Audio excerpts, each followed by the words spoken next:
So as we get closer to the playoffs, college football looks crazy. It looks super, super even. Like transfer portal, NIL, thought it would ruin the integrity of the game, and it did until they put out the 12-team playoff. And now we're seeing teams who we would never picture in the playoff, the CFP, ever, now having a chance. I mean, BYU's number 9 in the country right now. Mm-hmm.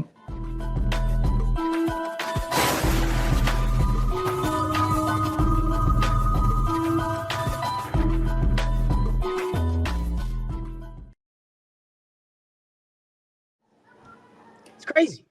But Someone we but never thought. That's perfect. but that's what we expected with this expansion, to see teams that that we wouldn't generally see competing in the college football playoff. And what this does is, I'm gonna tell you again what I see is that, could it be potential problems? Yes, there's going to be potential problems and things you got to work out. But what I see is you have a potential team that, I don't know, like the first four teams you said get buys, right? You are poised to see a couple of upsets. You might even see a Cinderella win the whole thing. To believe it or not, a three-loss team could be a team that wins the national championship. We're poised to see and answer this question, or answer these questions. Like we had the question last year in regards to Florida State, should they have been in the playoff? And because they were the only undefeated team that was left out, and seeing that they were left out, that a lot of their guys opted out, and they went and played Georgia and got BBD. yeah, smack it up, flip it, rub it down, ow. Um, but now we get a chance to see a lot of these teams, the BYU's. You might even see a Fresno State that could possibly make the playoff, and the questions will be answered with the level of competition. Because sometimes, some teams may overlook an opponent and go out there and get thrashed. Talking about train ran on them, choo choo. So I mean, this is what college football is coming to. It's given, but it's also giving the underdog an opportunity, giving them an opportunity to feel that they belong and to compete with the big name programs. Could it be beneficial to them? Yes. Sometimes it'll look bad, but I mean, you never know. You never know what's going to happen on any given Saturday. Nate, can we make an Any Given Saturday movie? Yeah. Ask They Tanner. don't have they don't have a college version of it. They got the program. Honestly, they got the program. You're right. You're right. Well, until we can act in the Any Given Saturday movie, I want to talk about a play, or excuse me, a game that I just had to talk about. Now, I watched a lot of football this weekend, like I said earlier. And with that, when I'm looking at games, NFL or college, if I look at NFL games, I'm thinking, okay, well, I want to watch division rival matchups because that's how I know my team's going to fare when it comes time to decide for the playoffs. And when I watch college, I want to see conference play. I want to watch SEC football. Saturday night, Nate, we had a game, a rivalry. Not at the end of the year anymore because the SEC expanded to 16 teams. LSU and Texas A&M play. LSU goes to Kyle Field. The number 8th ranked team in the country versus the number 14th ranked team in the country. The 14th ranked team is the number 1 in the SEC. Never lost a conference matchup, unlike everyone else. And now they're playing, and I'm thinking, okay, look, we had 8 overtimes with this matchup before. Is it going to be another classic? In the first half, you would have thought. Garrett Nussmeier starts for LSU. Connor Wegman starts for Texas A&M. And LSU is running it, Nate. They got those Aggies on a leash. They want their Aggie to use the bathroom. They try to take them to the dog park, and that Aggie won't go. So you know what LSU does? Drag them. They drag them. Drag. And keeps dragging them. And Nussmeier, 2 touchdowns, no picks. LSU was up. Looked like the game was going to be sealed. LSU had an 80% chance to win going to the half. 80% chance to win going to the half. And everything looked good until the third quarter came. Mm-hmm. Mike Elko looked at his team. He said, I need to make a decision now. This is why A&M hired me. This is why A&M decided to have the biggest buyout in college football history and have me be the successor of that. They put so much investment into me as the head coach, and I'm going to dang sure show them that their investment was worth it. So you know what Mike Elko does? Marcel Reed comes in for Connor Wake, sophomore quarterback. And Nate, LSU could not handle it. What A&M was down 2 possessions looked like LSU was favored by 80%. Marcel Reed comes up. He reads that LSU defense all over the field. Doesn't pass it. Doesn't pass it at all. He just does read options the entire game. Read option, read option, read option, read option. In the third quarter, he comes in. Read option, read option, read option. Let me give you some stats on the night. Talk to me. Second half came. Nussmeier goes in, stays in as LSU quarterback. Brian Kelly doesn't stick with the trend. He's going to keep his starter in because Nussmeier leads the SEC in passing touchdowns. Nussmeier throws 3 interceptions in the second half, fumbles the ball. And this is something I've been saying about LSU for the past couple. If it wasn't for that defense, they would have lost to Ole Miss. They would have lost to South Carolina. Mm-hmm. Nussmeier is the problem here. He has been fumbling balls. Literally, he's been fumbling balls and throwing picks. He's been ruining the game for the LSU Tigers. Pause. He went 50% on the night, 25 for 50 for 405 yards, and you're looking at yourself. You threw 3 picks in the second half.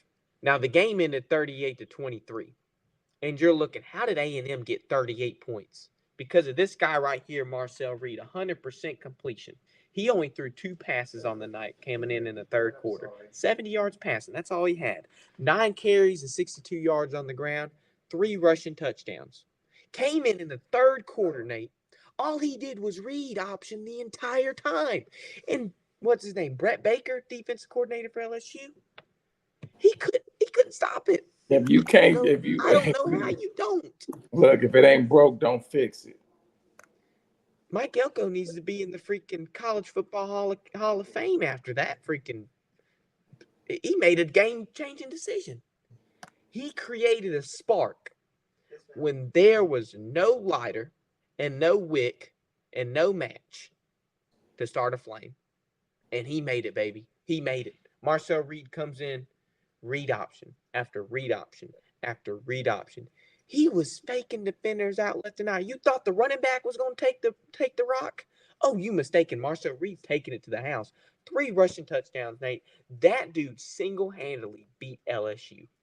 Single-handedly. Because the running back had 2 touchdowns on the day, too. We see Marcel Reed after this game, and he should become A&M's new starting quarterback. Wegman played bad, Nate, and he has for the past several weeks after his injury. You give him a chance. You give him a chance to earn the starting position. So next week, he gets a chance to start. And from there, you move on. Now, the offense is moving and they're cooking with grease. Then you give him the reins, but you give him a chance. Hey, Rob, miss you. It was one of the most embarrassing defensive performance I have seen in a long time. Like I said, Nate, ESPN analytics had them up 80% going into the half. And you're going to sit here and tell me you're going to bring in Marcel Reed. 2 passes on the night. That's all he had to throw. 100%, 2 passes. All he had to throw.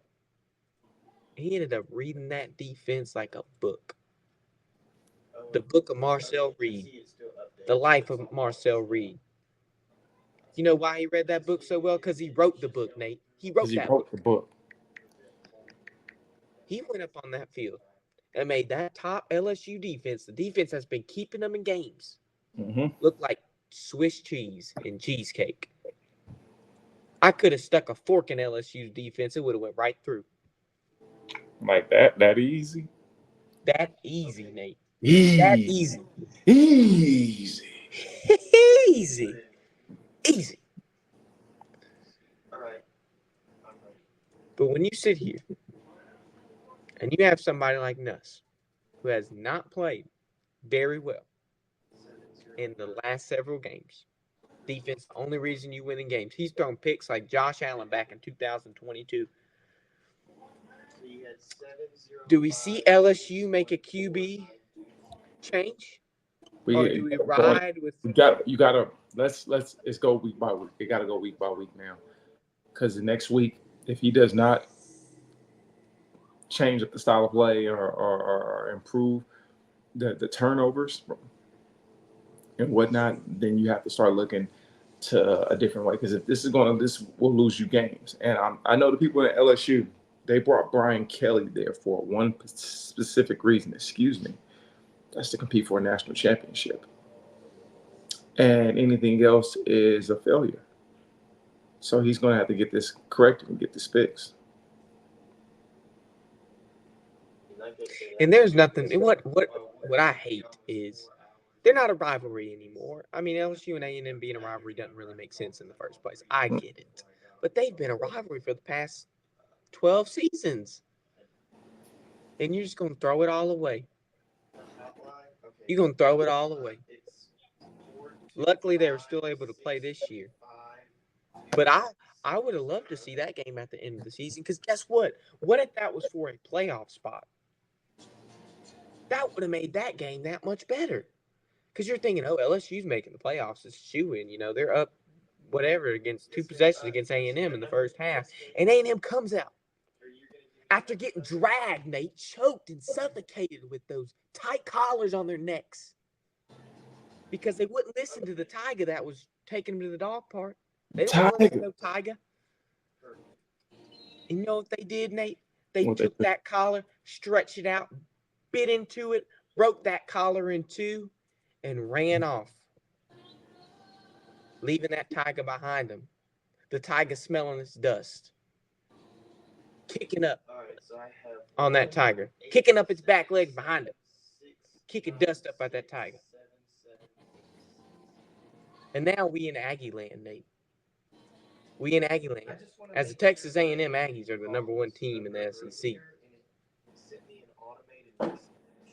And they are the 10th ranked team in the country. The Texas Longhorns. Is Texas A&M the best team in the SEC? No. Because you're going to sit there and say Texas A&M is better than Georgia? We're going to sit there and say Texas A&M, are they better than UT? Are we going to sit there and say Texas? So. Because are we going to sit there and say Texas A&M is better than Alabama? And don't they get the chance to play pretty soon? Alabama doesn't play A&M this year. They don't? They play Tennessee, I think.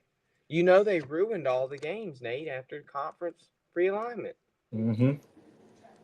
I'm gonna read you Texas A&M schedule. Okay.